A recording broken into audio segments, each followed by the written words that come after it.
Yo, how's everybody doing today? It's your boy Airboy, and I'm back doing another FanBoyAaron review, and this time, I'm going to be taking a little peek at the Transformers Generations Voyager Class JD Red Knight from Transformers the Last Night, or was it Age of Extinction? Might have been Age of Extinction, I don't remember. Anyway, here's the figure. Oops, I bumped the camera stand. Here's the figure. Before we look at that, a quick little disclaimer. He did not have that Autobot logo on him. That's a sticker I just slapped on. Anyway, where was I? Oh yeah, we'll look at the box. As you can see, a very nice image there of the Red Knight. Very nice artwork. JD Red Knight. On this side of the box, just an image of the character, nothing on this side. Top of the box, nothing worth mentioning. Bottom of the box, nothing worth mentioning. Here's the back of the box. Product shots, transforms in 15 steps. A very, very short bio right there. I'm not even going to bother reading that.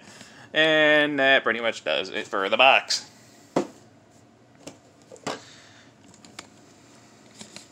Here is the... Oh, God! I'm screwing up all kinds of ways today.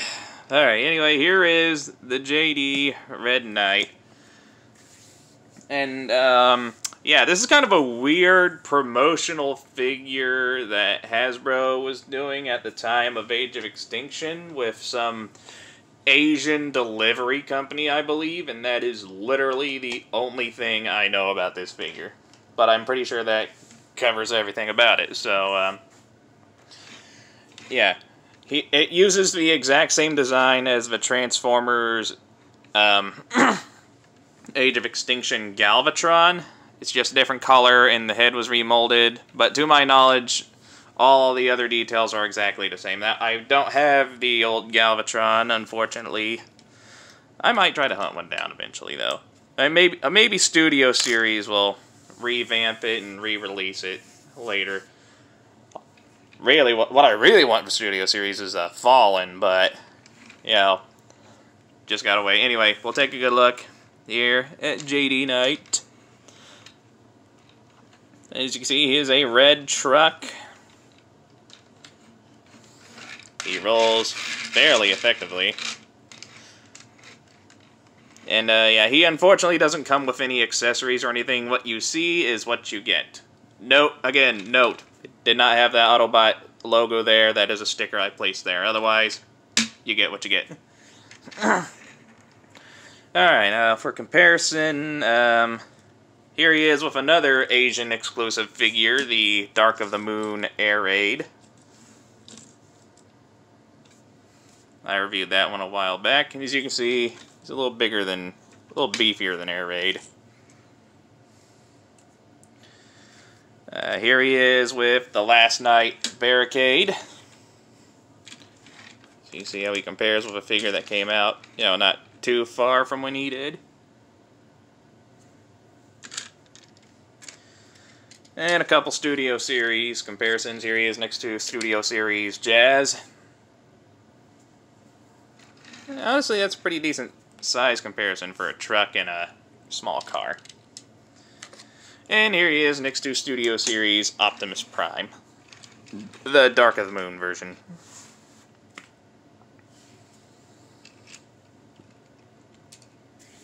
And that pretty much covers the truck mode. Again, no accessories. What you see is what you get. And transformation is super easy. What you want to do is you want to take these side panels here, flip them back, like that. Then what we're going to do is we're going to take these wheels, flip them up, like that. Then from here, what you want to do is you want to take this whole assembly and bring it back and out of the way. Then you want to bring the arms up a couple clicks, just so they're out of the way. Really, a lot of the transformation is getting things out of the way. And yes, he is a shell former, meaning the robot mode hides inside the vehicle mode panels. But, you know, minor nitpick, and I personally don't care.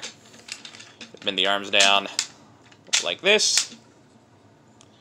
Bring the arms down on their double hinge. And you press down on here. to flip out the head. Make sure it's all lined up. Then we come down here, we split the legs. I'm going to raise the camera a little bit.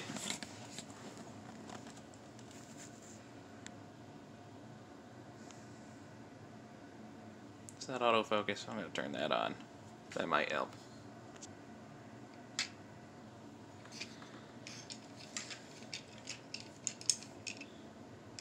I thought I turned you on. Alright, then what we want to do is you split the legs, then you open up the heel spurs. They will click into place like that. Like that. You rotate the legs at the thigh. Bring the feet down. Like that. And then this whole assembly here, what you want to do is just want to pull it and it'll collapse in on itself.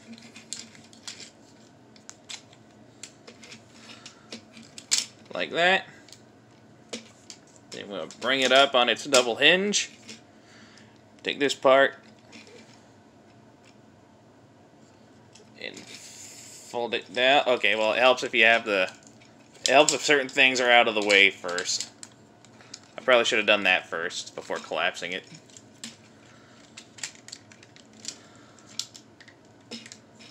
And it doesn't like hold securely, but there is like a little notch in there. If I can get the camera to focus.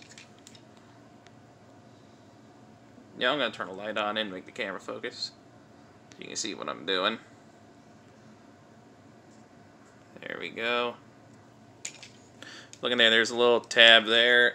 It doesn't like hold in securely. I think it's meant to just like rest in there. When you take this panel here, there are two little nubs there and there. That'll tab in there and there. And that should hold everything on his back super securely. And I believe we are done.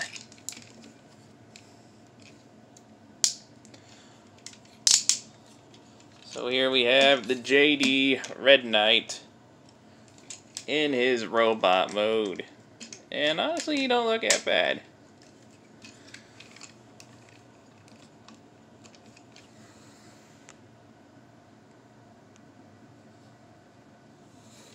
I'm going to bring him in here nice and close to the camera so we can get a good look at all that beautiful detail and the glossy paintwork. Like, he's got a lot of nice glossy black paint all throughout, which looks really good. Here's the head sculpt. I'm going to turn the brightness back off. I don't know. Yeah, it helps see the molded detail a little better. And again, as far as I know, he shares pretty much everything with Galvatron design-wise, with the exception of that JD molded into his chest and the head sculpt.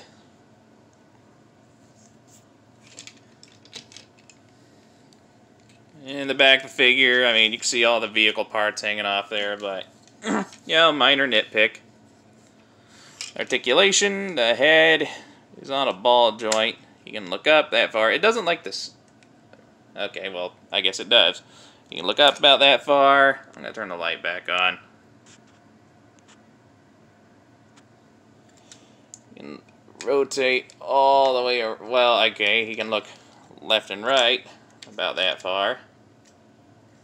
You look down about that far. Shoulders. Again, rotate all the way around, and the shoulder pads do move out of the way a little bit, but not enough to allow the full rotation. Then go out that far. There's a bicep swivel, double jointed elbow, so he gets full bend. Nothing at the wrist, nothing at the waist, the hips. They're like at a weird angle, so you have to do a fair amount of adjusting, but they can kick about that high. Can go back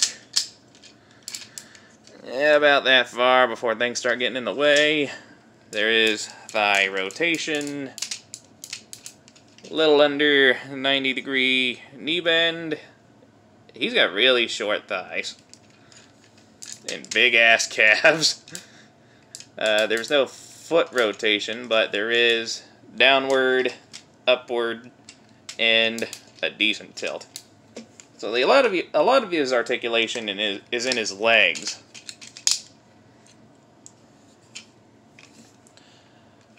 And again, he does not come with any weapons or accessories. This is what you get. Right, you know what? Give me a second. I'll be right back. He just looks too naked without some kind of weapon in his hand. I'm gonna fix that.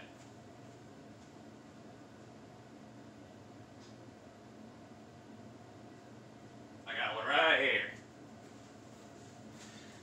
In my magical junk drawer of spare weapons and parts. You know what? There we go. He has a gun. That looks a lot better. And he can hold any weapon that has a 5mm port. So, if you have a spare weapon lying around like I do, you can just give him one.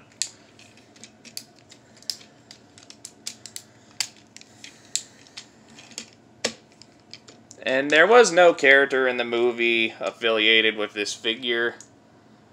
It shares Galvatron's design, but he did not appear in the movie. But, you know, if you do some mental gymnastics, he could pass as like a movie or Michael Bay universe Inferno or Swerve. Who's another red character? Okay, well, I can't think of any, but, you know, there are plenty of red Autobot characters that this guy could be a stand-in for, so, you know, that works. It's going to be Michael Bay Perceptor. It could be Michael Bay, like I said, Inferno. Michael Bay Windcharger. Really, it could be whoever you want. If you don't just want to call it JD Red Knight or whatever, he can be a stand-in for one of those characters. Alright, let's do some size comparisons, shall we? Alright, here he is next to, again, Air Raid, who, like him, is an Asian exclusive figure. And they don't look half bad together. They look like they're part of the same team. Here he is with the Last Night Barricade. Mine is custom painted.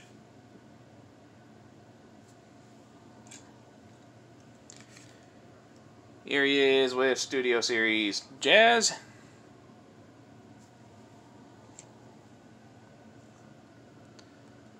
And here he is next to Studio Series Dark of the Moon Optimus. And I think that pretty much does it. And yeah, that covers the Transformers Age of Extinction Generations, whatever the hell it's called, JD Red Knight. And as he stands, he is approximately just a hair under 7 inches. And I couldn't tell you how much he was at the time of release. I mean, if I had to guess, I'd say anywhere between $30 to $40 as of right now, due to his exclusivity and the fact that he's a couple years old now. Here's the thing, I lucked out with mine. I paid maybe $45, $50, I don't know, it's been a little while. Now he's going for maybe 2 to 3 times that amount.